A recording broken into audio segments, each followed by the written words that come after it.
And sorry for the technical delay, folks. We're still getting used to the 21st century, but good evening and welcome to the Culinary Historians of Chicago.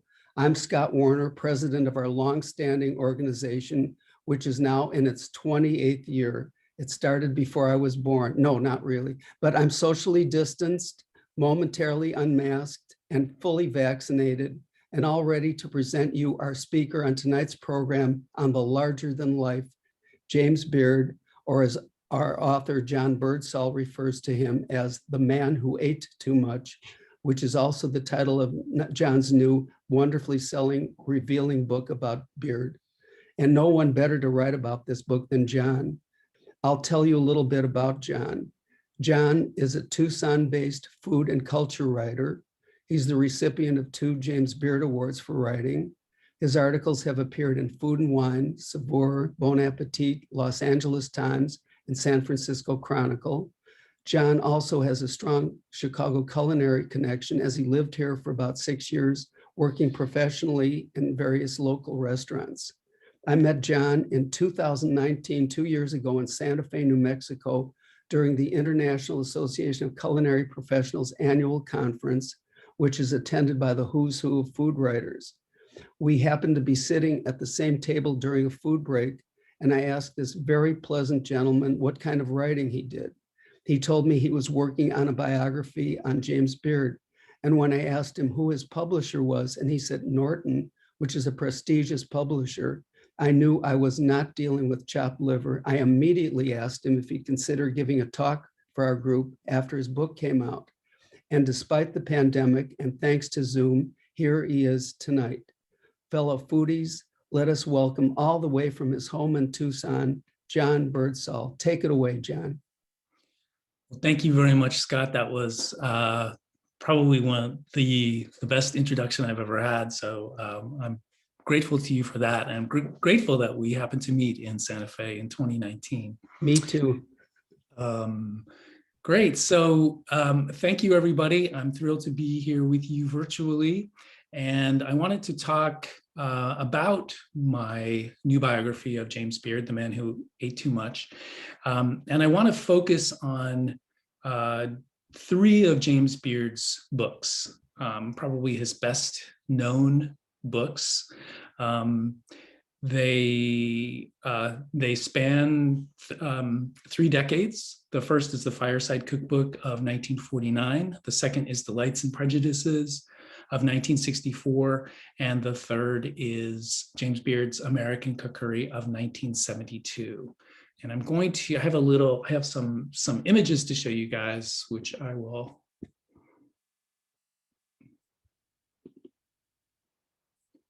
Cool. So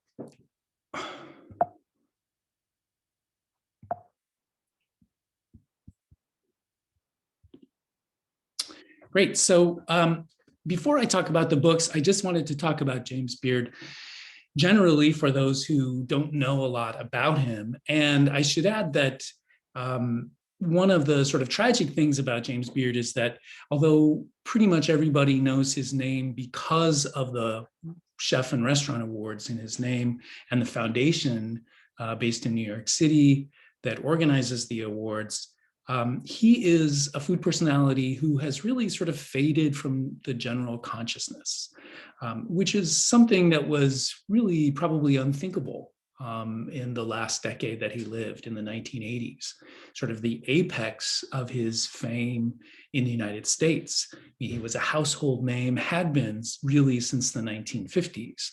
And he was literally, well, almost literally larger than life as a food personality.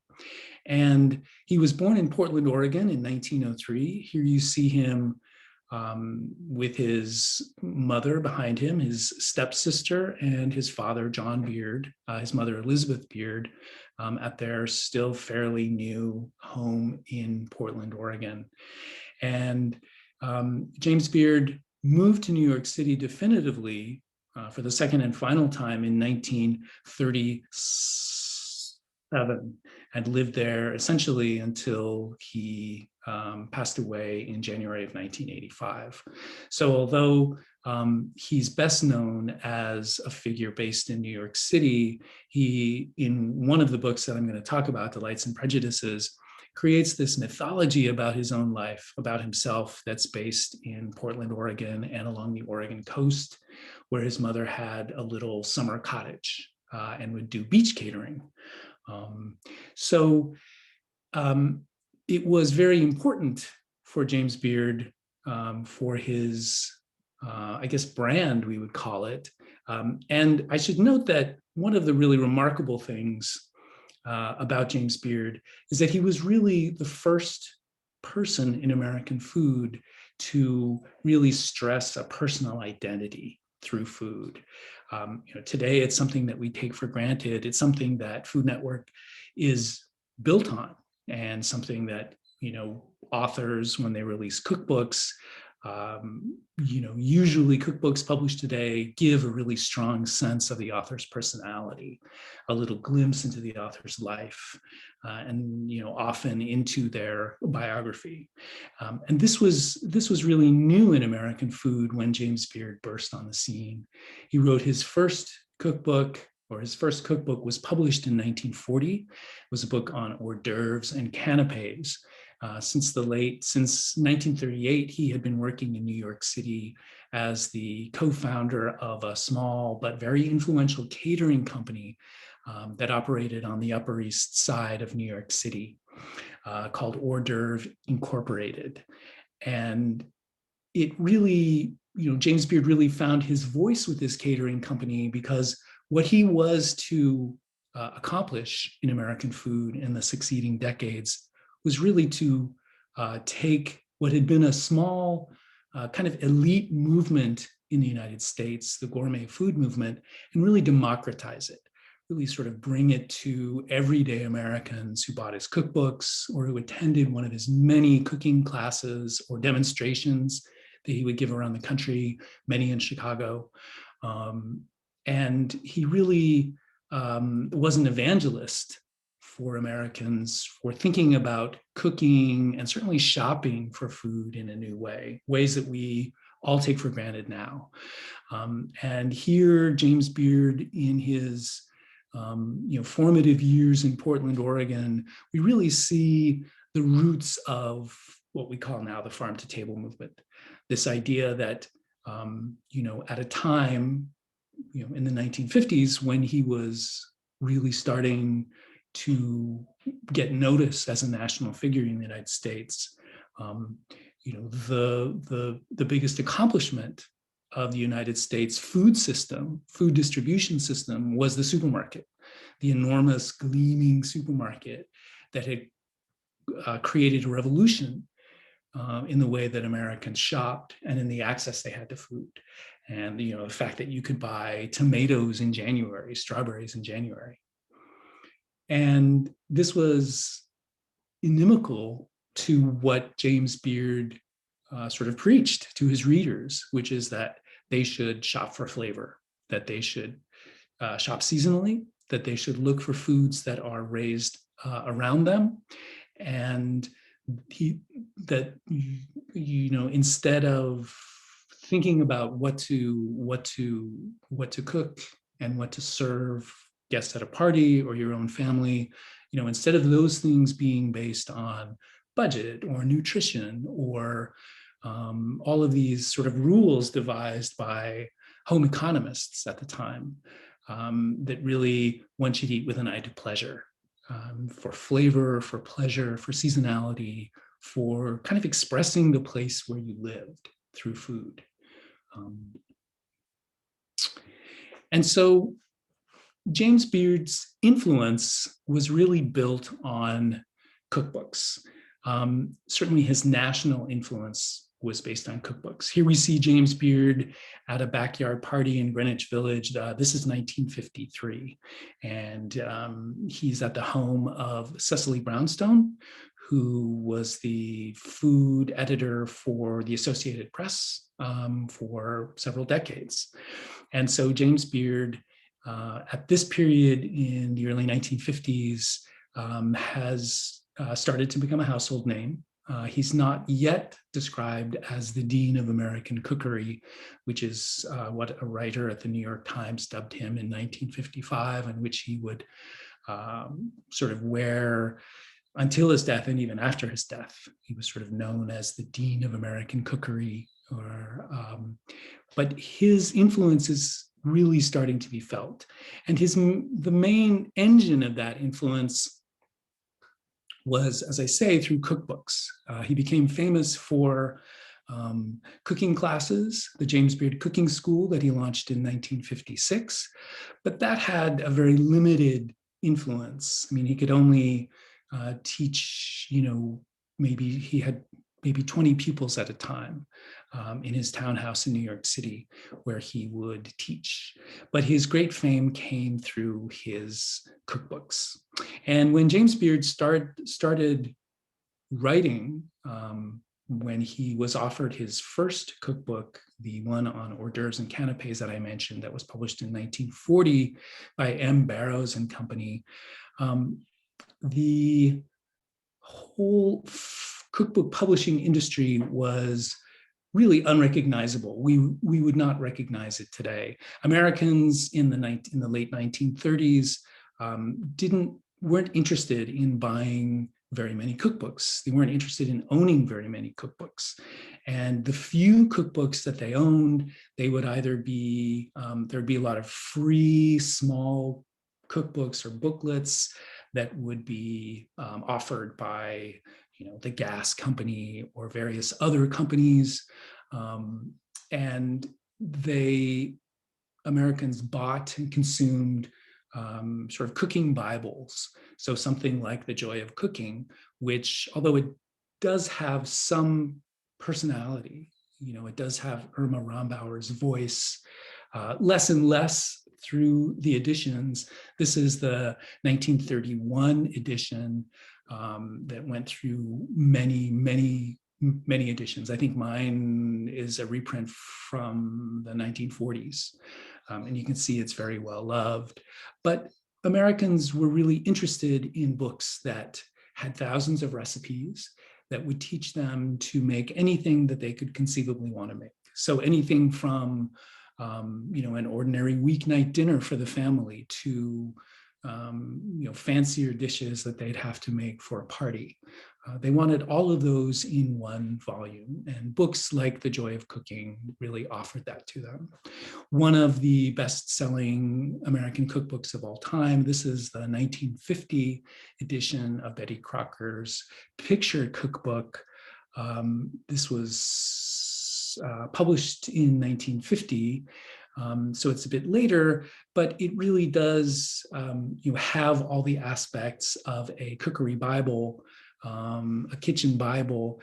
This one has, of course, we all know, a fake author. There's no Betty Crocker.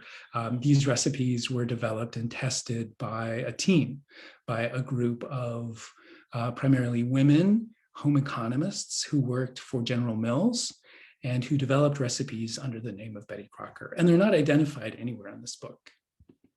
And you can see this book, you can see the sort of gleaming test kitchen, the General Mills test kitchen. And really the purpose of this book, other than to get Americans to buy it, is to sell flour, is to sell General Mills flour. And so it sort of creates a myth, this idea about American food that's heavy on baking. This book has all kinds of recipes, but it's really heavy on baking recipes, which, for later generations, they'll sort of look back at a book like this and it'll be sort of, the sort of historical sense of American food is sort of skewed in this document, because it seems that American food is sort of cookie and cake and quick bread heavy, because those are primarily the recipes that are in this book. Here's a pie, a cherry pie for like Washington's birthday. So it's very sort of slick and appealing, but it doesn't have the author's personality. I mean, apart from this general sense of Betty Crocker as a reliable guide in the kitchen, who won't let the housewife. And, sadly, it did fall on women in these really heavily prescribed gender roles to be the main providers of family meals. Men might be these gourmets who would dabble in the kitchen on a Sunday and make a fancy dish. But, someone like James Beard, who came up, a man who was writing cookbooks, not just about sort of fancy gourmet food, but everyday food, writing about food that Americans would cook every day. This is something new. This is unusual that a man would be the author of it. And so here's Serve It Forth by MFK Fisher. It was published in 1937. And so the gourmet movement in America, really exemplified by a writer like MFK Fisher, had a very highbrow kind of literary component. And we can see this perfectly in Serve It Forth. So just as James Beard is getting into food after a failed career on the stage, he really wanted to be an actor and then tried to be a great opera tenor, but he didn't quite have the chops for either of those things. After he takes up food, takes up catering, and is off and is given the opportunity to write this book, the American food landscape has a small but increasingly important gourmet movement, thanks to authors like MFK Fisher. But they're not speaking to ordinary Americans. I mean, a book like Serve It Forth is meant to appeal to a kind of elite group of literary sort of readers, people who are interested in food, but primarily interested in literature, in good writing, in evocative writing. This is a book that was published in 1947. So just before James Beard's Fireside Cook Book is published. So this is the Gold Cookbook by Louis P. de Goey, who also died in 1947. And he was a French chef. He was from France, and he came to the United States to cook for really sort of wealthy families in New York City. He became the sort of first food editor of Gourmet magazine when it launched in the 1940s.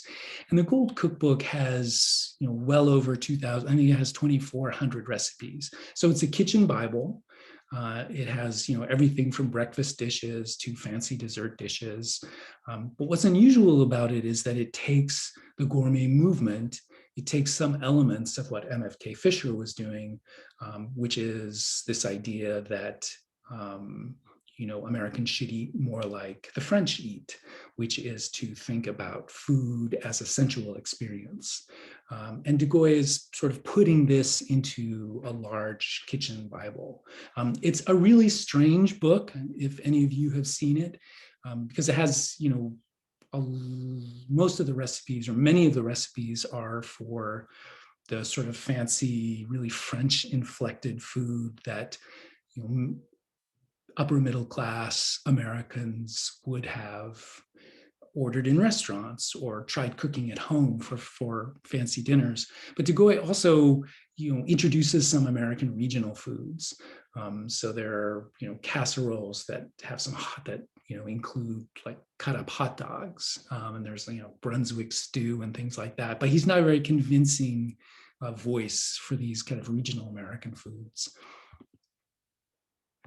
So in the late 1940s, James Beard is writing for the very young Gourmet magazine. And the editor, Earl McCausland, has a friend in Palm Beach, Florida, who is an architect, and he's built a fancy home. And it has this lavish patio with really lavish outdoor cooking equipment, outdoor rotisserie, outdoor, enormous outdoor barbecue for entertaining.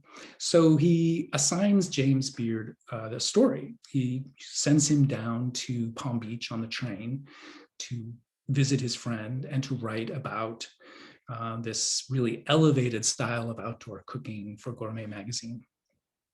While James Beard is in Palm Beach, he meets a woman at a party named Lily Duplay.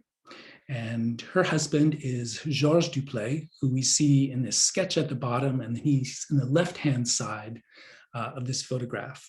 And he was from France. He had a really highly developed sense of food. But he was interested in printing and book publishing.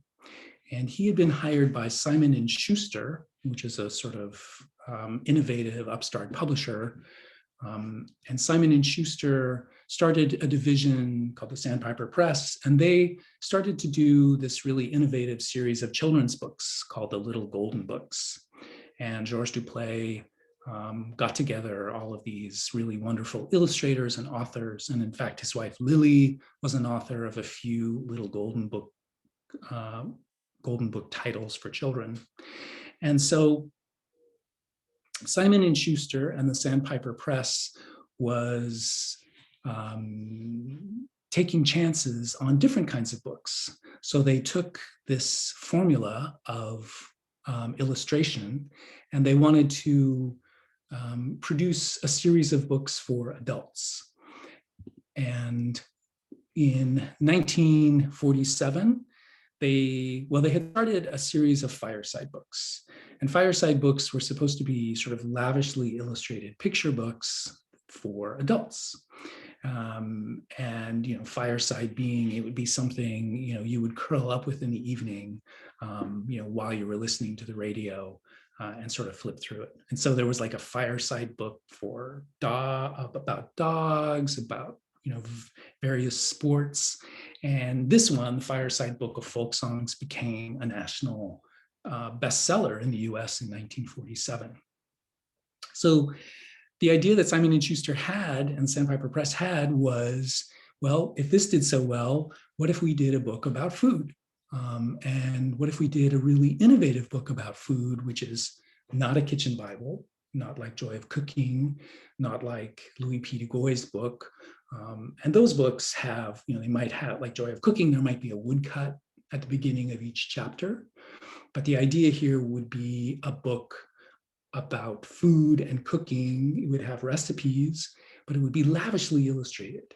It would be something that you could flip through even if you weren't interested in cooking. It would appeal to men as well as women. And they were casting about, these are some of the Little Golden Books, they were sort of casting about for the right person to write this book. And so at this party in Palm Beach, James Beard, who has a really, you know, theatrical, oversized, outsized personality, you know, is sort of talking about his experiences in food as a caterer in New York City, as someone who had been stationed overseas in the war. He set up commissaries, including working in one in Marseille. And so he had experience of food in the south of France and in Paris. And so the Duplays thought that they had probably found their man, that James Beard had this large personality, he was large physically, but he had this large personality that could really kind of author this larger than life book about food. So they gave him Albert Leventhal, who was the main editor for Sandpiper, gave James Beard a contract to write a book, the Fireside Cook Book. He had to do it in a very short amount of time. He had written 3 books up to that point, one on hors d'oeuvres, one on outdoor cooking that was from 1941. And then in 1944, he had published a book that was about game and fowl cooking. All these were done for M. Barrows and Company, which was a company that just sort of churned out books, especially service books, all kinds of books about, you know, child rearing and house cleaning, lots of domestic things. It was a fairly low bar for authors, cookbook authors, to, you know, get a contract to write a book for Barrows. So Simon and Schuster really represented a huge step up for James Beard. Simon and Schuster would be able to distribute the book nationally, and Barrows didn't do a very good job of that. And so here was an opportunity for James Beard to get a much wider audience. Simon & Schuster was known for not paying its authors very much. And instead of giving him any sort of royalties, he sort of signed away any future royalties, and he just got a lump sum payment. So he got $10,000 to write this book, to do these 1,200 recipes, and I think 9 months he had to churn them out. And Simon & Schuster, the Sandpiper Press, as illustrators, they chose the couple that you see here, Martin and Alice Provenson, who had come to New York City from Los Angeles.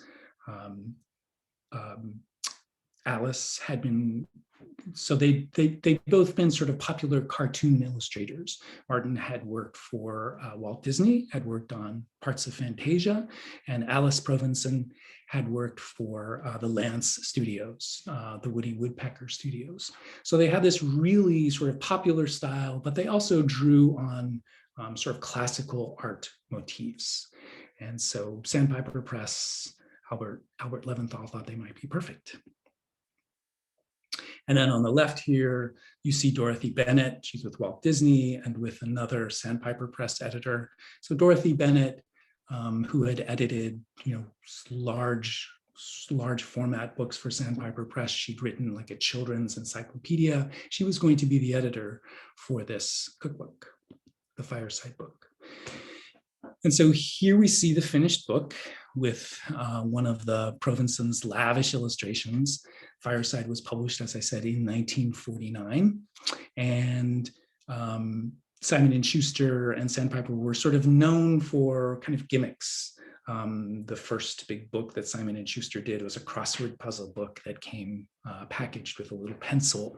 And in the children's books that they did, like Pat the Bunny, which had, sandpaper that children could touch and a cotton ball, they were really sort of trying to think outside the box for their books. And so the paper jacket, the dust jacket, you can see this is my copy, and I've sort of opened it up so that dust jacket becomes this lavish poster about food.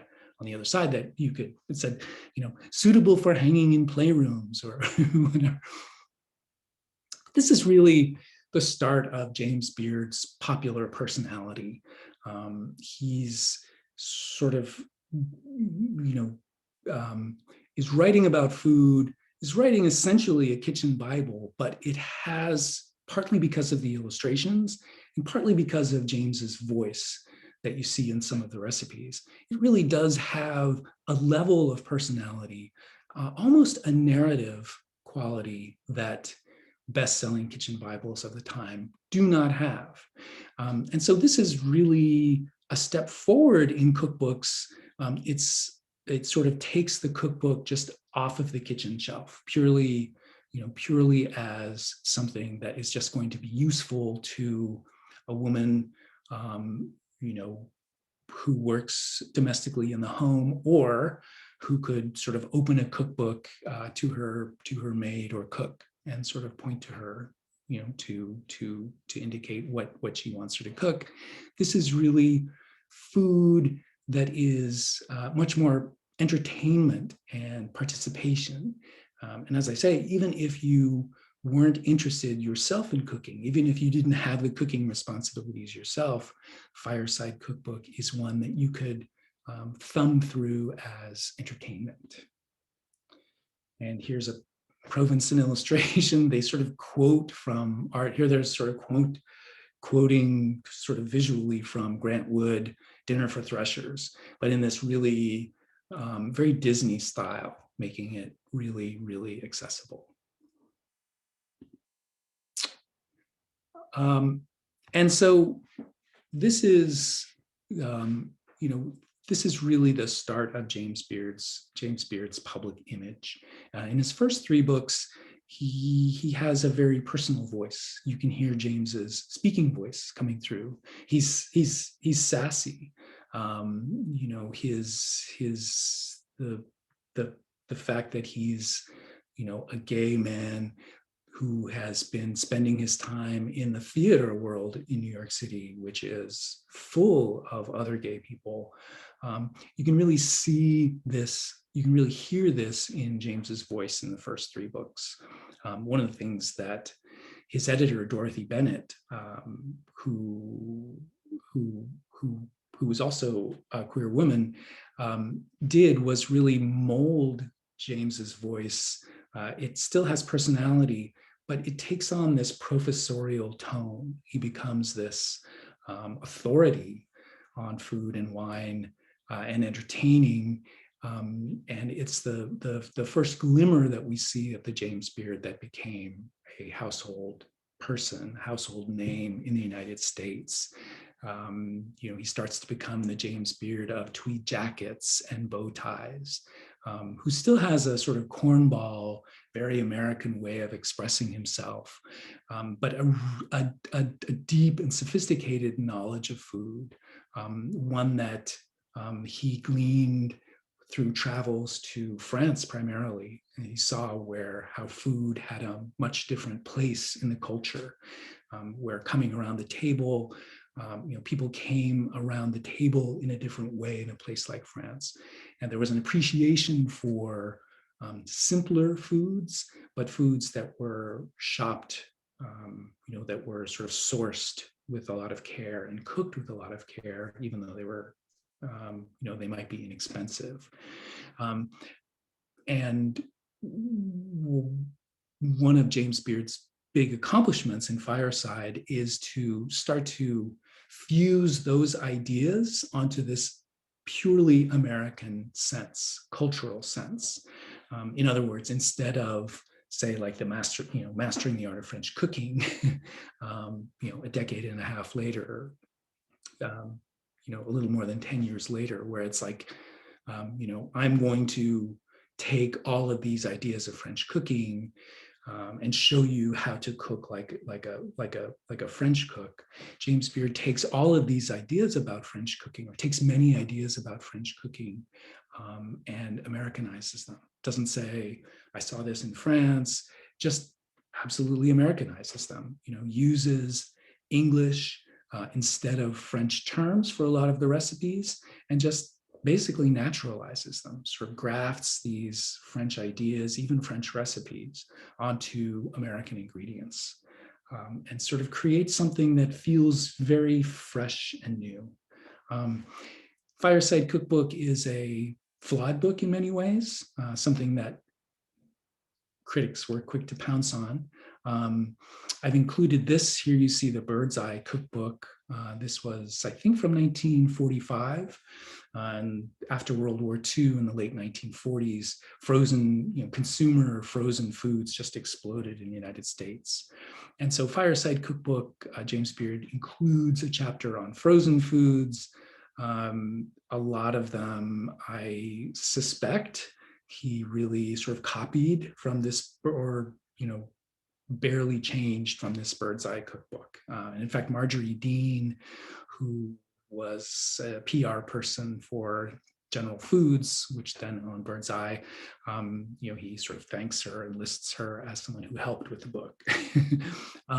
So, even though James Beard has a good sensibility about food, a very sort of French grounding in food, he's not above being absolutely commercial. So if the publisher wanted something about, the most popular style of foods of the day, which are frozen foods, James Beard was going to give it to them.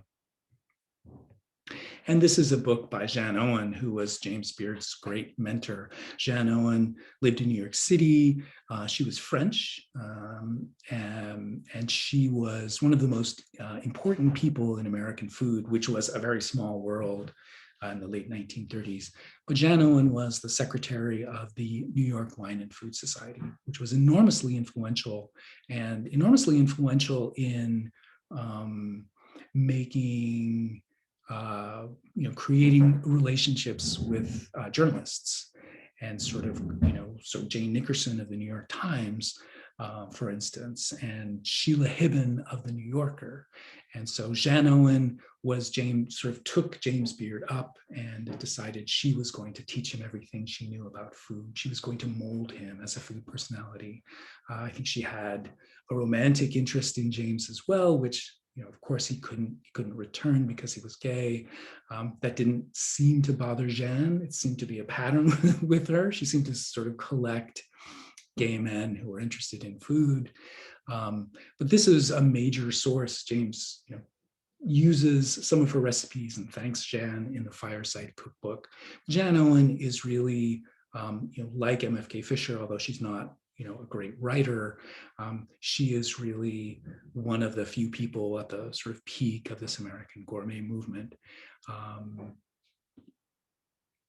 And when I sort of alluded to the fact that critics, saw the flaws in the Fireside Book.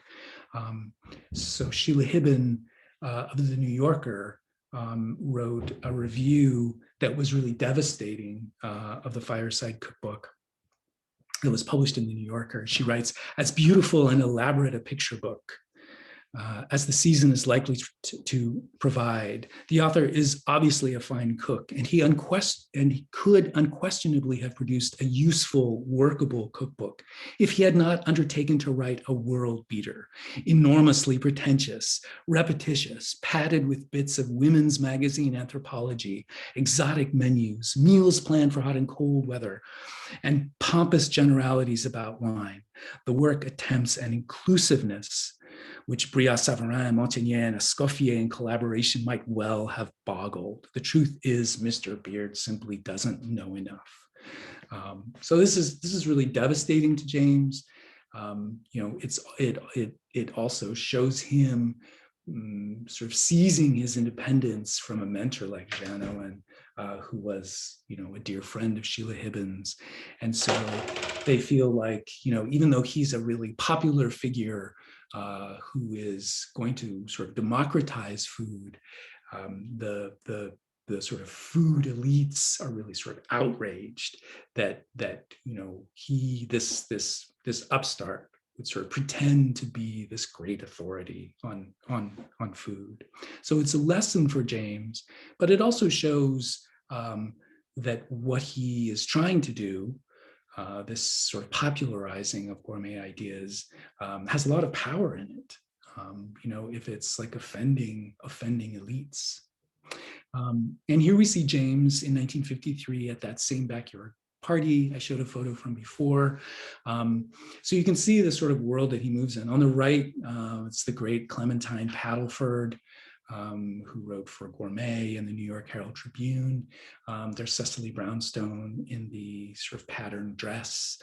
And so this is really the world in which James is moving. This is the world of American food. So after his experience at Fireside, James Beard all along has really been frustrated with cookbook publishing. And he's not a fan of kitchen Bibles. And his great goal is to write what he calls a narrative style cookbook, one that really showcases the authors, his personality, that isn't just a collection of recipes, but that really is an expression of personality. That's, apart from a few, sort of niches in cookbook publishing where this is possible, these books aren't expected to sell very well. Really, publishers want blockbusters that sell well. And so they want kitchen Bibles. But James is determined to try to write a narrative style cookbook. In 1955, he teams up with Helen Evans Brown, who's based in Pasadena. She's a great friend of his. And together they write the complete book of outdoor cookery. And this is an experience James had. He goes into it with a lot of optimism that he and Helen, who's a really great writer and a really, really talented, creative food person, recipe developer, has these wonderful ideas that they're going to write this fantastic book, but it gets basically murdered by Doubleday. They're cheap. They want it short.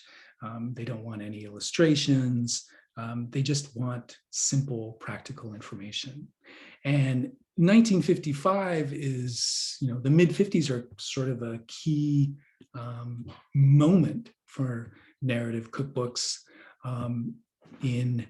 Let's see, I think this is 1953. This book by June Platt and Sophie Kerr, The Best I Ever Ate. This is a book that is about, it's a cookbook, but it's about the experiences of June Platt and Sophie Kerr. Sophie Kerr is a sort of respected writer, and June Platt is a designer, but also the author of several cookbooks. She was in Boston. And so it's a book about, it's the sort of style of narrative food book that James Beard wants to write. There's June on top and Sophie down below. And it's a series of essays about great dishes that they've had around the world in their lives. It's an unusual book for American publishing.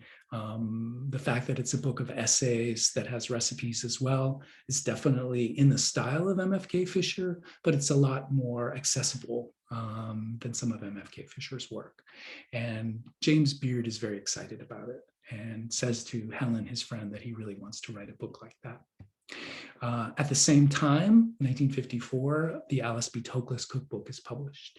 And James Beard has deep, deep reverence for this book.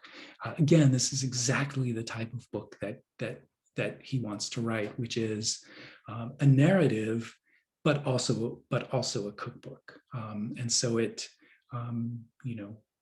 it's Alice describing her life with Gertrude Stein, who died right after the war. And what's unique about this book and what really excited James Beard about it is the way that Alice B. Toklas inserts recipes into the book. Even in MFK Fisher, it might be an essay passage, and then at the end of it, it would be a recipe, sort of like the sort of food blogging style of 10 years ago, 15 years ago that we all know. Instead, Alice inserts the recipes. They really become part of the text. There's really not a strong delineation between text and recipes. You can see here, even the way that she phrases things. Another early recipe for the last 60 years has been known amongst my friends as Alice's cookies. And she sort of gives the recipe in this very wordy kind of narrative style. So this is what James Beard wants to write. One of the problems is that, there's a lot about his life that he can't talk about. He's devised a way of being well-known and being famous and sort of concealing his private life, concealing his past. There's much in his past about his sexuality that certainly can't be known. I mean, Alice B. Toklas, she and Gertrude Stein became famous in the 1930s because of Gertrude's autobiography of Alice B. Toklas. Lesbianism is something that Americans are less freaked out about than sort of gay male sexuality. Alice is a sort of charming, quirky oddball, and so she sort of gets a pass. But there's a lot in James Beard's life that he can't talk about. So he'd either have to lie about it, he'd have to create myths about it, he'd have to avoid a lot. So in 1959, James Beard, Dell publishes what turns out to be one of the two best-selling books of James Beard's career, the James Beard Cookbook. It's exactly what he doesn't want to write. It's an enormous kitchen Bible that has very little personality. He wrote it with his collaborator, Isabel Calvert. What's unusual about this book is that even though it's the non-narrative style of book that James Beard is forced by publishing to write. It was unusual because, instead of a publisher bringing out, as they do today, the hardcover and then later doing paperback, Dell got the rights to it and published it as a 75-cent paperback first. A few years later, a different publisher did a hardcover version. But this is really revolutionary, and it took off. I mean, instead of having to go to a bookshop and pay $3.95 for a cookbook, which is, pretty big chunk of money in 1959, this is 75 cents. You can buy it at a drugstore. You can buy it at a newsstand. And it really helps to establish James Beard.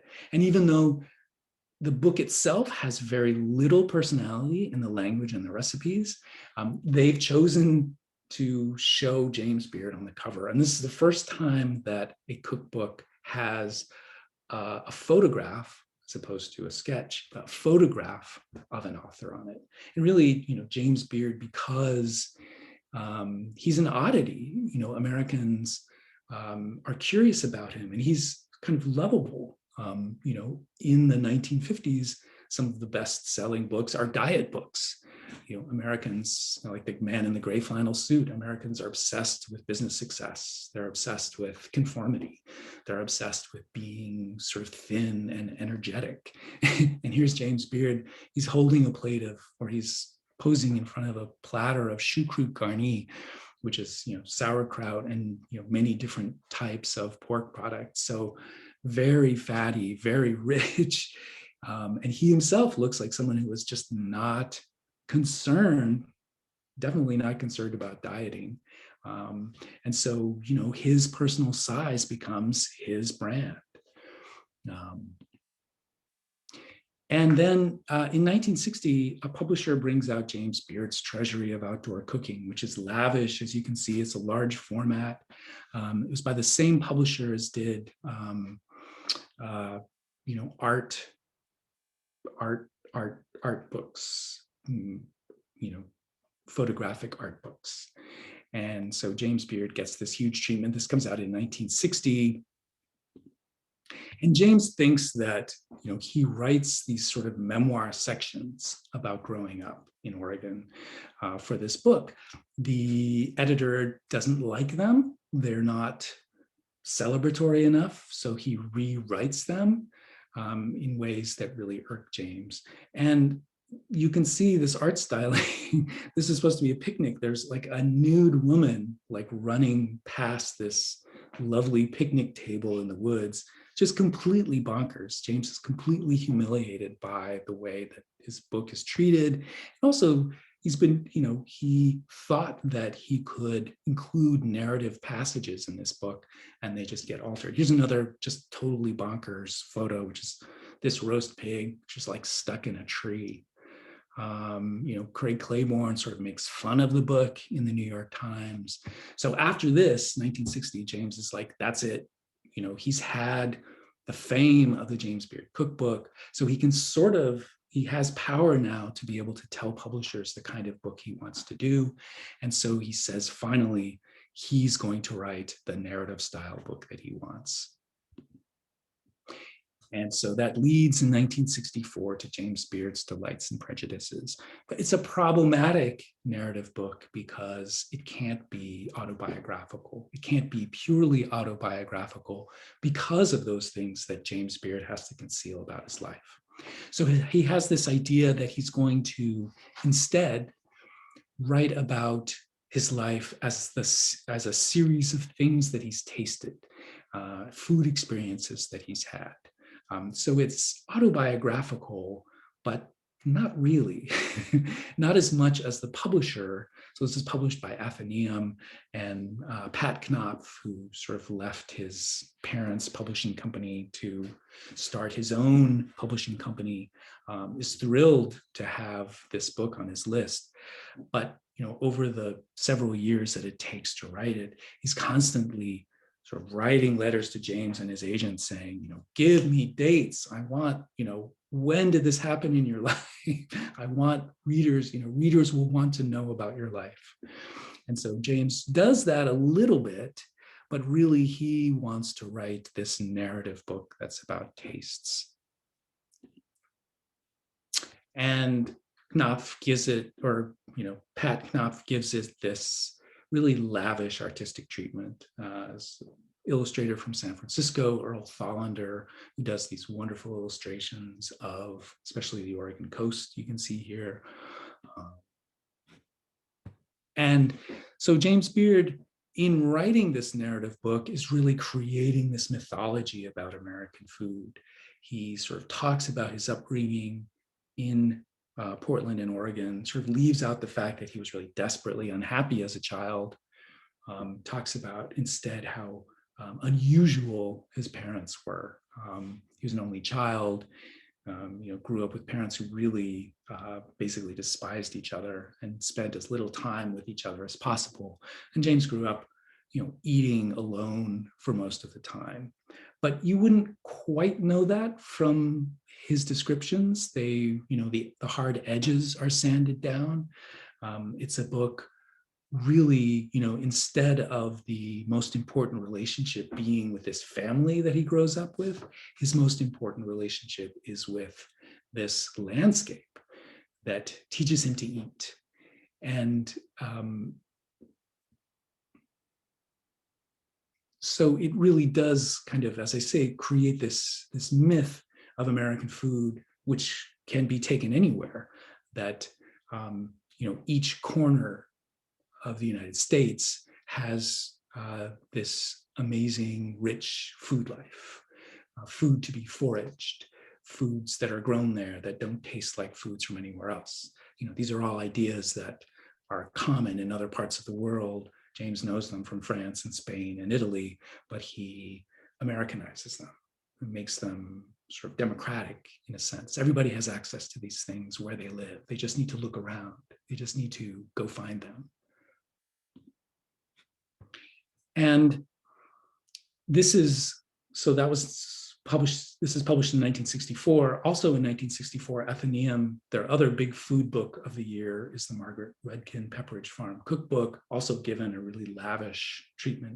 You can see here by the dust jacket. And this is sort of fake memoir. This is everything James didn't want his book to be. So Margaret Redken, sort of great businesswoman, I guess, who kind of started this Pepperidge Farm company in New England that succeeded. I mean, this book is sort of about her life and about that journey. I mean, but really it's a sales pitch for Pepperidge Farm, and it has all the sort of cliches of memoir. Sort of like growing up in with the cook who's whatever, giving her delicious things to eat. So this is James with Julia. This is 1964, behind James Beard's townhouse on West 10th Street in Greenwich Village. So James Beard is, he's really, entering the height of his fame at this point after Delights and Prejudices is published. Delights and Prejudices bombs. Basically, nobody buys it, which makes him terribly sad. The narrative, he finally gets to sort of write the narrative book that he's always wanted to write, and nobody wants to read it. He spends almost 5 years on it, really, and it's a failure. He still has enough power to be able to sort of pick and choose projects, but it's a bitter disappointment. He's still a national figure. This is a handout. This is from 1967. So one of his cooking classes, one of his cooking demonstrations. This one is from Hartford, Connecticut. So this is the recipe booklet that, if you signed up for this class, you would get, full of James Beard recipes. You could see, he's really been caricatured in this Hirschfeld kind of style. He's really a unique American character who can't really write the unique book that he wants to write. So this is a picture of the Cuyahoga River that in 1969 sort of spontaneously erupted into flames because it had so many toxic elements in it. So by the late 1960s, the United States is in a very different place than it was in 1964, even when Delights and Prejudices came out. Tremendous time of change and ferment. Vietnam War protests. Stonewall happens in 1969, 2 blocks from where James Beard is in New York City, in his townhouse on West 10th. So it's an enormous time of change. A new publisher for James, or new old publisher for James, Little Brown, contracts with James to write the definitive James Beard cookbook. James Beard is a unique figure in America's food life. He has this long memory. He was eating seriously with his mother, in 1910. As a small boy, she sort of trained him to eat and to taste. And so at a time of enormous change in the United States, James Beard is seen as this living repository of American food history. There's really nobody else who Americans could name in the 1960s who really had this tremendous sweep of knowledge about food, not only abroad, but particularly in America. He is a one-person encyclopedia of American food. And so Little Brown contracts with him to write. They're not sure what this book is going to be. It's not yet, in 1967, when he signs the contract, it's not yet a book specifically about American cookery. Certainly doesn't have any sort of historical pretensions yet. They wanted to be everything that James Beard knows about food. And in fact, the editor of Woman's Day magazine in 67, when the news breaks that James Beard is going to write this epic cookbook for Little Brown, she writes to his agent and says, I know what it should be called. It should be called Everything James Beard Knows About Cooking, which is essentially everything that America knows about cooking in the minds of many of his fans. But the problem is, of course, American food is too vast and diverse for anyone to, really encapsulate. And the whole phrase American cookery is problematic because, there are styles of cooking, there are communities who have been cooking and sort of creating regional styles that American food publishing is really not interested in, certainly not yet. So in 1972, after many years of struggle, and with Little Brown really sort of defining this, it's the run-up to the bicentennial of 1976, and there's a strong reaction to all of the change and ferment that's going on in the United States. There's a sharp conservative shift in politics and in social life and in cultural life, certainly for the type of people who would buy James Beard's cookbooks. And so Little Brown sort of turns James Beard's book, calls it James Beard's American Cookery, and sort of makes it this almost sort of comforting repository of American food knowledge, a certain kind of American food knowledge, very Europe-centered. The recipes are really sort of focused on the upper half geographically of the United States. There are Southern recipes, but James really has, very little interest and very little knowledge about Southern food. And if you took off the sort of framing that this is a historical American cookbook, a lot of it is just recipes that James has been publishing for years, new versions, many French recipes, various European recipes. And so he's kind of forced yet again to kind of write this great kitchen Bible. This time it's absolutely imbued with his personality, which is inescapable from this idea of Americanness. He's the great keeper of American food knowledge. He takes it from various sources. This is Mary Cullen's Northwest Cookbook. It was published in 1945. Mary Cullen, there was no Mary Cullen.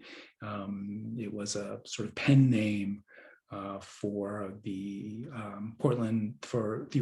the Oregonian newspaper in Portland, and Catherine Lawton Hindley, she was known after she got married, was the author of this book. James basically, whole chapters of American cookery, the cakes and some of the other sweet recipes are essentially verbatim from this book. So James again is sort of asked to be the one great authority on American food, and it would be difficult for anyone to do it. He does credit Catherine Lindley in the book, and he does pay her, but there's no acknowledgement that these are her recipes. She's just sort of an assistant. And when this book is published, the sort of cultural moment that it comes out in is, as I say, there's a sharp divide, much as there is today, in American life and in American politics. Raymond Sokoloff, who is the young, somewhat new food writer at the New York Times, Craig Claiborne has stepped back. He has a sort of countercultural point of view. And so he reviews James Beard's American Cookery. He reviews it in the same column with Edith Bunker's All in the Family Cookbook, which came out the year before. And with a third book about this sort of back to the lander, this woman who kind of writes a book about early American recipes. And, Raymond Sokoloff admires certain things about James Beard's American Cookery, but says basically that, this subject is way too vast to get a handle on, which James is sort of trying to do in this book. And even though he sort of critiques the All in the Family Cookbook, it's a real slap at James Beard, certainly, to even be sort of compared with, basically a stunt book based on a TV's popularity. It's a real slap in the face to James Beard. And this is a bit of manuscript page from the introduction to American Cookery. It's a problematic introduction because, you can see sort of James kind of struggling with the idea to put his finger on, what is American cookery. He would be asked by the press all the time, and he, eventually would just sort of come up with this pat answer like, well, anything that Americans eat, that's American food. Which is actually the right answer. It's actually the correct answer, but this book is sort of framed, James Beard's great book is sort of framed as this sort of definitive idea of what American food is. And he can't quite encapsulate that. And then the next year, 1973, he publishes his first book under the great editor Judith Jones at Knopf, Beard on Bread. And it's, at the time in American cookbook publishing has definitely changed. And so we see an emphasis on single subject books like Beard on Bread. So from this, from decades of trying to write these, large inclusive books, you see this sharp turn to books that are much, much smaller in scope. Beard on Bread ends up being one of James Beard's best-selling books. Judith Jones is a genius in sort of knowing what the market wants, but also knowing how to position an author's image. And here, and in the 4 or 5 books that she'll edit of James Beard until he dies in 1985, she's very careful, instead of photographs of James, who by 1972 is looking quite elderly and quite ill often. She really, except for author photos, she'll just show him in these dynamic Carl Stucklin illustrations where he looks dynamic. He's like this sort of master crafts person in his great steaming lab, with a butcher's apron on. And so it's, James doesn't get to write the great narrative book that he wants to. He feels really rather bitter at the end of his life because he feels like he's a failure in many ways, that he was too early, that he things that other authors were able to do after him, he just wasn't quite able to do. And here's Edna Lewis's great book, The Taste of Country Cooking, also done for Judith Jones at Knopf. This is published in 1976. And by 1976, a book, the kind of book that James Beard had really wanted to write, which is, food that, a cookbook that combines, narrative and memoir and is really evocative of a place. I mean, the question is, would The Taste of Country Cooking be possible without Delights and Prejudices coming before it, without this James sort of establishing the idea that great regional cooking existed in the United States? Would Edna Lewis have become as popular as she became, and would she have been able to write A Taste of Country Cooking? Probably not in quite the same way. At the same time, Edna Lewis, does what James Beard is not able to do. She's able to write about her past in a more authentic way than James Beard was able to do. And this is James in the last few years of his life. He's in his final New York townhouse on 12th Street, Beard House today. You can just sort of barely, I don't know if, for those of you who have been to Beard House, this is his mirrored sleeping alcove. So he's standing at the entrance to it. There are steps behind him. You could see the mirror on the ceiling. So the space behind him is really taken up by his enormous bed. You can see his part of his collection of Chinese antiques, things that he collected. So, James Beard wrote these struggled to write books that really expressed personality, which he did almost despite the sort of publishing industry that he had to work in. I mean, it's really a tribute to his great charm and charisma that he was able to project this personality, even though the books that he could write were really sort of flawed vessels of that personality, both for his own personal reasons, the things that he couldn't quite write about in Delights and Prejudices, say. And at this point, in the early 1980s, Judith Jones so desperately wants a follow-up to Delights and Prejudices. She wants the second great, James Beard narrative book that sort of takes up his life after 1964.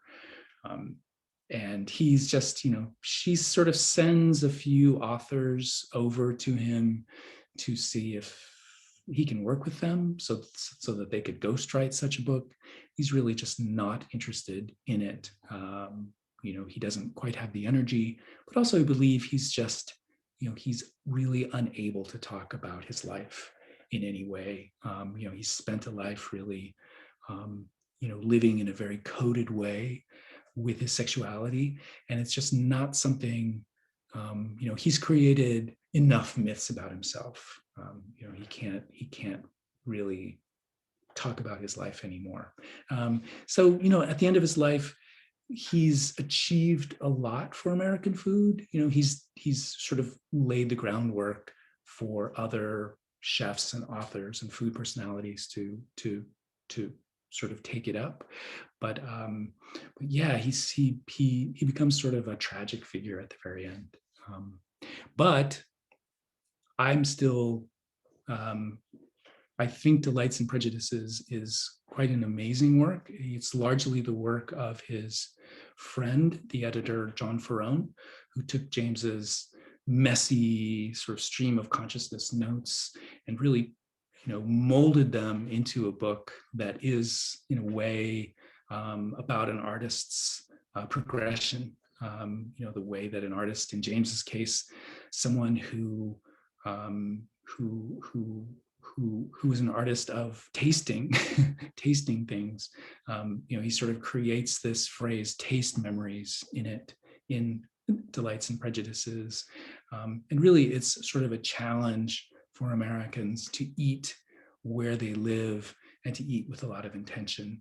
And I'll just leave you with, when I was researching the book, The Man Who Ate Too Much, when I spoke with Alice Waters of Chez Panisse, she mentioned what an influence Delights and Prejudices had on her, and would have on her sort of evolving thinking about eating locally, about the sort of farm to table movement. Really did look to James Beard as a sort of great early architect of that movement in American food. Let's see. I think that's it. If we have any questions, thank you very much. Thanks, John. Thank you so much. And Kathy, forgive me, I forgot to mention about your group, Chicago Foodways Roundtable. So please check our website for Kathy's wonderful programs. She gives a bountiful amount of programs. And John, thank you. After your talk tonight, I just remembered we had Susan Ungaro, who was president of the James Beard Foundation, speak for us when when New York switched to Chicago to present the James Beard Awards, and she was in town, and she gave a wonderful talk about James Beard, and yours complimented her. So we've got a full buffet of James Beard lore on our website now. So I'm going to kick off the first question, and I want to tell everybody we're just going to go on with chat questions after I ask my first question, and the formal part of the program is ended. So if anytime you want to depart, feel free to, and those of you who want to stay on, we're going to get some more inside information. But my first question is, it's a three-part. Why did you decide to write about James Beard? How did you do the research? This is a massive subject for a massive person. And how long did it take you to write the book? Let's see, I think I worked on the book for, I guess it was 5 years from when I really started doing the research to when the sort of final manuscript was wrapped up. So actually pretty short time for a biography. I can see why biographies take 10 years at least. And I'll sort of answer the three parts backwards. The research was, largely archival. People who knew James Beard, there are still many people who knew James Beard, knew him in the 1970s, the early 1980s. Really not many people. I think the earliest I spoke with was someone who had known him, I think met him in 1960. So, when James was already in his late 50s. So a sort of dwindling number of people who knew James directly, although much of the book was drawn from a few people who knew him extremely well in the 1970s, like Carl Jerome, who was his assistant for 5 years in the 1970s.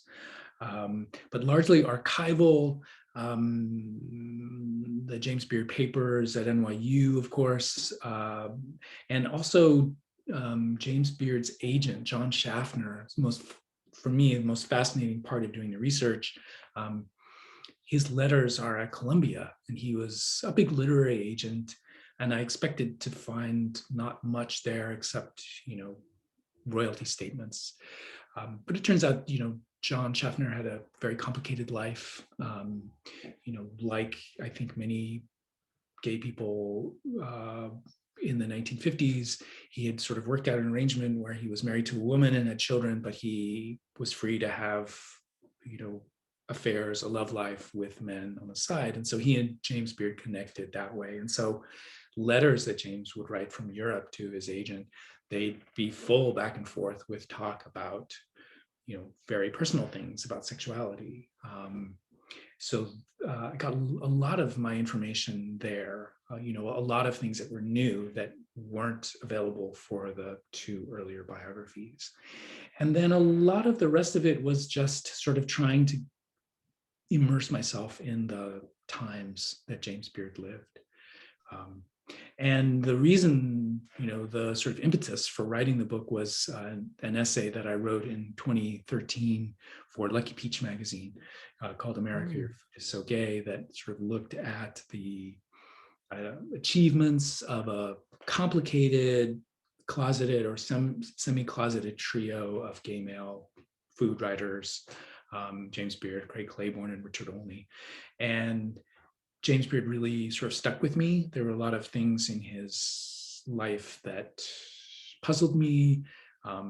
He was the most famous of the three. And so I wondered how someone so famous who invited, he conducted cooking classes in his home. And so, how someone kept a private life, had to be private. It was enormous risk in, revealing himself, how he could do that. So that was really the impetus for the book. Shall I now, the Yeah, questions thank from the you. chat? Okay, Yeah, great. Kathy, proceed. Thanks. Okay, great. So Ethel inquired, how did food awards come to be named for him? I'm sorry, how did what come The to be? food awards come to be named for Oh. him. Great. So James died in 1985. He wanted to disappear. He specified in his will that he wanted his townhouse to be sold. He wanted all of, he was a great collector of antiques, tons of stuff that he had. He wanted it all to be auctioned off and sold. He specified that it should all be auctioned off and sold, most of it to go to his complicated alma mater, Reed College in Portland. He wanted to make sure that his partner of 30 years, Gino Cofacci, his life partner, was taken care of till the end of his life. And apart from that, he wanted everything to be sold off. And his friends didn't let him do that. So after he passed away, there was an auction. All of his stuff was basically scattered, gone. They put the house on the market per his wishes, but it didn't sell right away. In the meantime, some friends of his, primarily Julia Child, thought it would be a shame and a scandal if James Beard disappeared in such a way. So she really organized the food community to rally and to raise money to buy the townhouse and to keep it as a memorial to sort of keep James's name and legacy alive. So the James Beard Foundation was founded by Peter Kump, who was also a major player. He was a cooking teacher who died in the 1990s. And so he and Julia Child primarily founded the James Beard Foundation the year after James Beard died, 1986. And by 1990, the foundation took a couple of existing food awards. There was a Who's Who, Cooks magazine did a Who's Who in food in America every year. They named the most important people in food. And so the James Beard Foundation took that, plus there was a different sort of restaurant award. So they took those two, combined them, and they created the James Beard Foundation, the James Beard Awards, which had their first ceremony in 1991.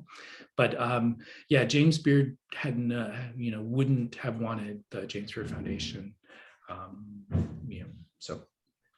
Okay, Amy, which book do you consider Beard's most important, and what is your favorite? I think Delights and Prejudices is it's definitely the most important. It's underappreciated. I think many of the recipes are great, and that's something that I can't say about all of James Beard's books. He wasn't he churned stuff out, and he had to come up with thousands and thousands of recipes a year. So all of his recipes, unlike Julia Child, say, James Beard didn't publish recipes that are really, really well tested, except for his later books with Judith Jones. Beard on Bread was exhaustively tested. But Delights and Prejudices is just, from a literary perspective, I think it's a great American food book, and it offers an alternative to, sort of better known, perhaps, literary food books like M.F.K. Fisher's. And yeah, I think there's a really subtle, it has a really subtle arc, about a person becoming sort of aware of sensuality, becoming aware of taste in the course of a life. So I think that's quite amazing. I have a real fondness for James Beard's second book, which is called Cook It Outdoors, just because his voice hasn't been edited out of it. And so really get a flavor for how fun and sassy, and there's he makes sort of couched gay jokes and things in that book. So that's sort of James at his most sort of lovable, and I think most authentic. Jennifer asked, what would be his most famous recipes? Oof. Chicken with 40 cloves of garlic, which is something that he did at his classes a lot. And that is a recipe from the late 1960s that he did, throughout the 1970s.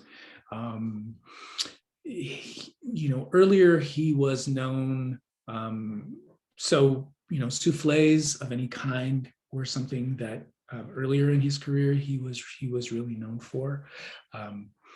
So that from Beard on Bread in 1973, there are a couple of recipes, just sort of basic white bread, a recipe for corn sticks that sort of became famous that he got from his assistant. He called him his house man, Clayton Triplett. He worked for him for many years. But yeah, it's funny. It's like people don't, and of course the sort of onion sandwiches, which are from his first book from 1940, which were written about many times in the New York Times over the years. It's like a, brioche sandwich that has a really thin slice of raw onion and mayonnaise in it. So yeah, but he's not someone who's known. If people know him at all, it's really not for recipes. It's for his sort of personality overall. Okay, so Calvin inquired, how did James Beard self-identify as a chef or a writer, and how good a chef was he? He would, especially sort of later in the 1970s and 80s when Americans started using the word chef more, he would really push back. He would really get annoyed. Like, I am not a chef. He wanted to be a writer, but he did not have the skill to be a writer. That's actually a good question. I think a teacher is what he was really best at, and he felt most comfortable being described as. He was a teacher and a guide. He was a proud amateur. Julia Child, although she went to culinary school, which James Beard didn't. I mean, Julia Child in many ways was sort of identified with being this great amateur in the kitchen. And at the end of James Beard's life, you see the shift in American food from these great amateur experts like James and Julia to this chef, professional restaurant chefs who became the new stars of American food. And every food magazine wanted to feature them and publish their recipes, and Americans wanted to cook like restaurant chefs. But yeah, I think, even though he aspired to be a writer, he thought of himself as a teacher primarily. And that's how Judith Jones, his editor at Knopf, I mean, that's what she really tried to, that's how she tried to package James as the great teacher of cooking in America. Jacqueline said, I'm interested in leftovers and I have a copy of Beard's How to Eat Better for Less Money. Can you comment on this book, please? How to Eat Better for Less Money. Actually, I love the original edition of that book. So I believe it was 56 or 57. The original How to Eat Better for Less Money was published. It was redone in 74, I think. And it's I think it's a great book. I think the first edition is a great book. It's James taking French ideas about cooking, French recipes, and French ideas about cooking, French ideas about wine. He sort of wrote it with Sam Aaron, who was a great wine importer, sherry wine and spirits. And their idea originally was to co-write a book about wine and food. And in the sort of, scramble of publishing, the, maddening world of publishing, it ended up being picked up by pocketbooks. And because they thought it was too fancy, in the 1950s to do, even though it was a book that James and Sam Aaron wrote to demystify wine and to try to get Americans to drink wine, to not be afraid of wine, and to not be wine snobs, and to cook in a simple way. Like, he's talking about sort of making stocks, like always make stocks. So you have, a very cheap, inexpensive way to add flavor to your meals. All of these solid foundations, it was considered too highbrow. And so they named it How to Eat Better for Less Money. It got a different emphasis. And then in the 1970s, when it was redone, it was quite dramatically edited to be sort of narrowly a book about budget dining. It was after the sort of inflationary period of the early 1970s. And so it's really a chopped up book. So if you have the version of the 1970s, I'm not so crazy about it. If you have the original one, I love it. And, something, he has a recipe for like lentil cassoulet, which is just, not a big, elaborate, fancy cassoulet, but it's something that, it's just like a few ingredients to make a quick, satisfying, or, relatively quick, satisfying dish. So I hope you have the early one. And I have actually that book myself, and I'm like now wondering what the heck do I have in my possession? Okay, RB asked, how did you find out about James' feelings towards his lovers?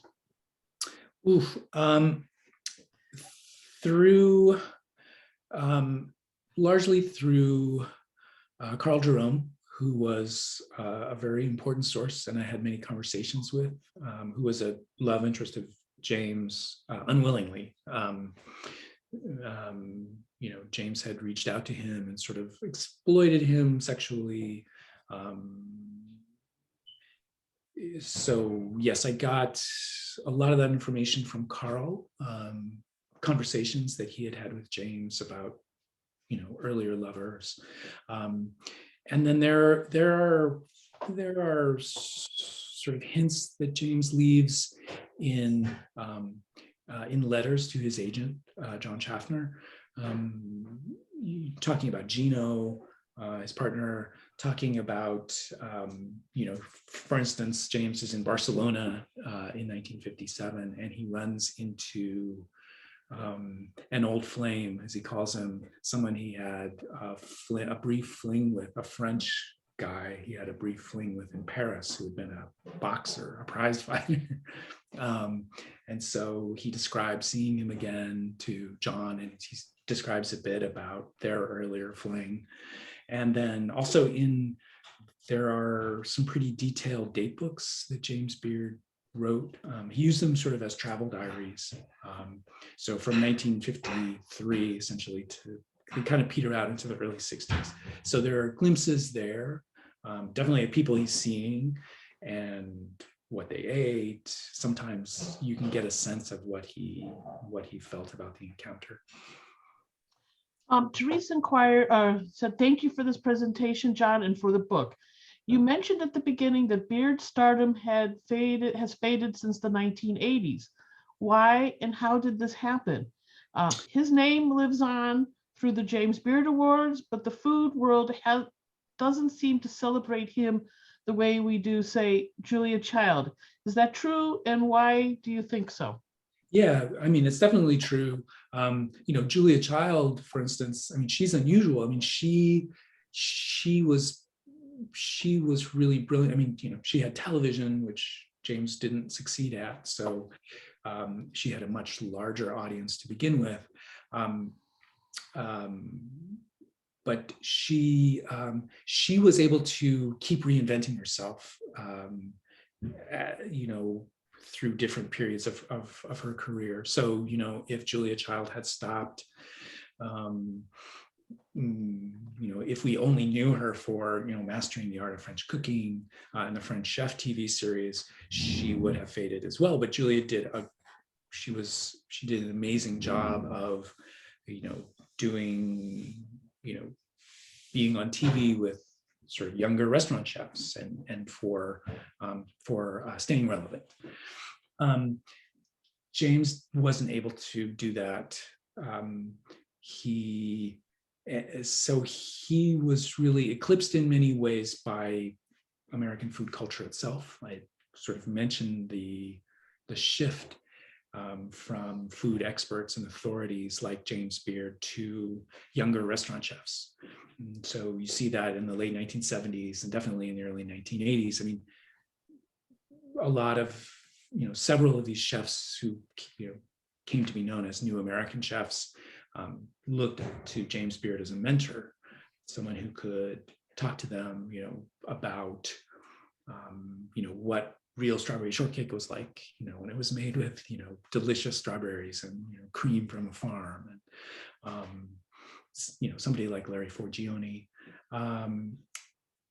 But he just became completely eclipsed, or almost completely eclipsed, by just that generational change.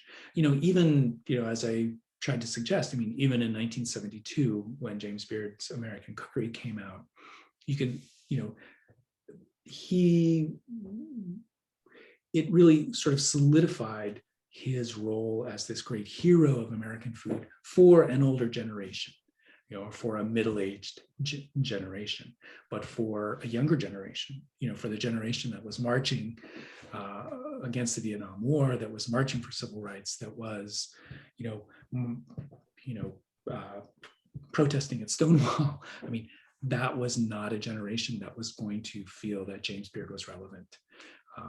So it really was largely a generational shift as well. Yeah. As they say, timing is everything. Yeah. Did you stumble upon anything pizza and/or pizzeria related in your research on Beard? And did he have a favorite pizzeria? I don't know that if he had a favorite pizzeria. If he did, I don't know it. But yeah, he was an early proponent of pizza. In 1953, he took over a restaurant on Nantucket from two friends of his who weren't going to be there for the summer. So they gave it to James Beard to run. It was called Lucky Pierre. And it was just like a little hamburger stand on the wharf. But James turned it for 3 months. Ooh, my dog. James Beard turned it into this great expression of what he thought restaurant food should be, which is that it should be high and low, that it should combine, foods, accessible foods like pizza and a hamburger, as well as sort of fancier dishes. It was a little ahead of people's time, but he did pizza. He made pizza crust. He made his own dough and he baked pizzas.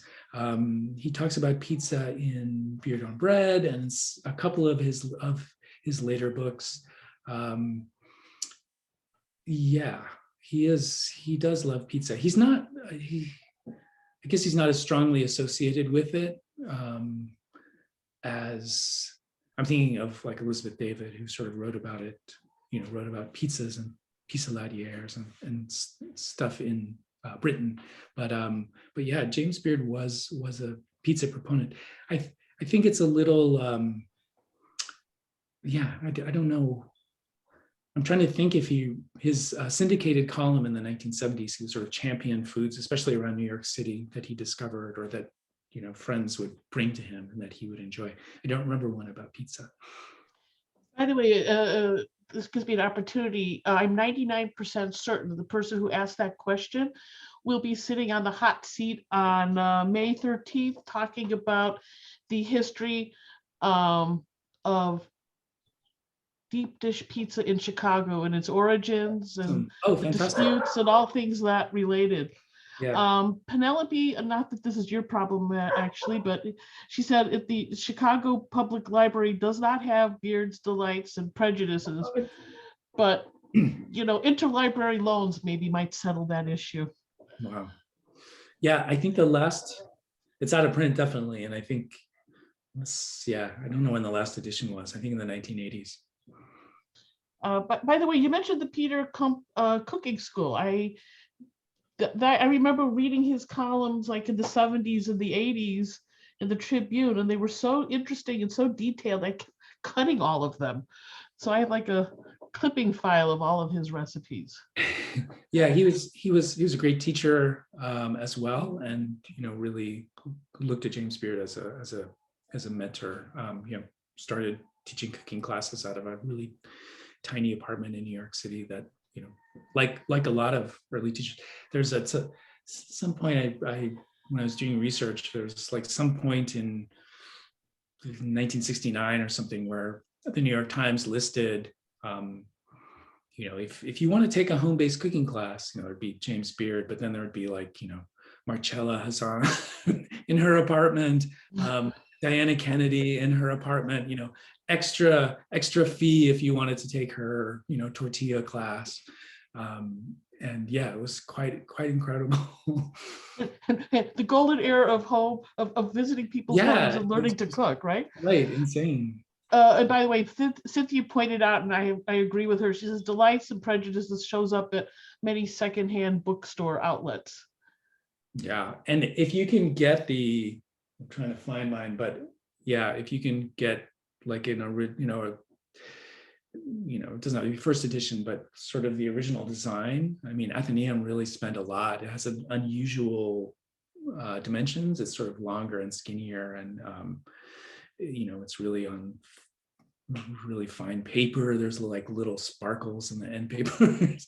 So they're sort of cheaper later editions, but yeah, if you can find an affordable earlier edition, it's worth it. I think, Scott, what is your, by the way, somebody said, what is your impression of Beard now? Oof,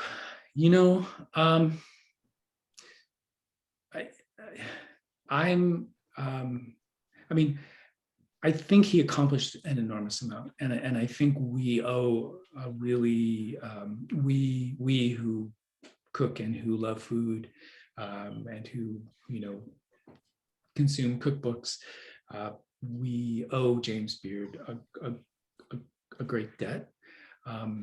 He was, it's interesting, when he died in 1985, this is sort of the closing episode of my book. There's an event at Rockefeller Center, which is a big sort of gala to raise money for City Meals on Wheels. And it was supposed to be about James Beard on his birthday, but he passed away. So the organizers decided to do it as a tribute to James Beard. But, it's this great roster of chefs, Wolfgang Puck and Edna Lewis and Jeremiah Tower, Alice Waters, Jimmy Schmidt, all these chefs are cooking. And it becomes this sort of glittering, it's sort of the sort of local Trump era, it's this lifestyles of the rich and famous kind of era. And so it becomes this great social event when, New Yorkers want to be seen. In the Village Voice afterwards, Jeff Weinstein writes about it and said that, even though it was impressive, chefs were doing some pretty impressive dishes, it really lacked, it really wasn't a tribute to James Beard because it didn't capture the sort of democratizing spirit of food that really was James Beard at his best. And I think, it's hard for us to see that now when, food has become so accessible in so many ways, on Food Network and in other places. But James Beard, really did pierce through this culture, the culture of food of his times that was horribly stratified. There was high food and there was low food, and the high food was not all that good, but there was a much more exciting food at the street level. And James Beard really was able to kind of fuse those two in many ways and say that, something like ham and eggs, if you did it the right way, if you were careful about where you bought your ham and you careful about the eggs that you bought and you cook them carefully, that could be as great a dish as the sort of fanciest restaurant dish. And that was a lesson that was really startling for Americans at the time, something we take for granted now. But his thinking is so sort of suffused in what we take for granted in food that it's sort of hard really to see, his influence sometimes. But yeah, I think, as flawed a person as he was in his private life, and there are, plenty of moments in his life and in doing the research where I just felt really angry at James Beard for the things that he did. He was able to accomplish a tremendous amount in food that we just take for granted now. Thank you very much. And Scott, I'm turning it over to you. Well, you can turn over to me, and I want to say thank you so much. This was so insightful. And I forgot to thank Mike Gebert, who's not online right now. He's editor of Fooditor. And he suggested, why don't you have that guy who wrote The Man Who Ate Too Much? And I said, that sounds familiar. And then I was going through my emails or something, trying to find something, and your name popped up from an old email. I said, oh my God, I did ask him. So anyway, a belated thanks to Mike Gebert. If you could relay that from me, Kathy, I'd appreciate that. And thank you so much. And again, your book is The Man Who Ate Too Much. And I hope when they start the James Beard Awards again after their scandalous cancellation for this coming year or something, I bet you'll win one if they give you one, if they're doing awards. So thank you, and everybody, I hope we see you next month